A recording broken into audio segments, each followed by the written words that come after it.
રાધનપુર તાલુકાના રવિનગર ગામે આજે સેવા પરોપકાર અને જીવદયાનો ત્રિવેણી સંગમ રચાયો હતો। ગામની જરૂરિયાતમંદ વિધવા માતા બહેનોને સહાયરૂપ થવા તેમજ ઉનાળાની શરૂઆતે પક્ષીઓની દરકાર લેવા માટે એક પ્રેરણાદાયી કાર્યક્રમનું આયોજન કરવામાં આવ્યું હતું। આ કાર્યક્રમમાં દાતા કિંજલબહેન ચૌધરીના આર્થિક સહયોગથી ગામની 25 જેટલી વિધવા માતા બહેનોને રોજિંદા જીવનમાં ઉપયોગી એવા પાણીના વોટર જગનું વિતરણ કરવામાં આવ્યું હતું।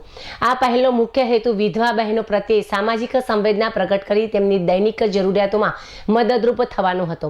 સાથે જ સદારામ બ્લડ સેવા સમિતિના જન્મદિવસની અનોખી ઉજવણી પણ કરવામાં આવી હતી। શ્રી શૈલેષભાઈ ઠાકોર દ્વારા પક્ષીઓ માટે પાણીના કુંડા અને ચકલીના માળાનું વિતરણ કરવામાં આવ્યું હતું। ઉનાળાની આકરી ગરમીમાં મૂંગા પક્ષીઓને પાણી અને આશરો મળી રહે તે હેતુથી હાથ ધરાયેલી આ પ્રવૃત્તિએ ગ્રામજનોમાં જીવદયાનો સંદેશ પણ ફેલાવ્યો હતો।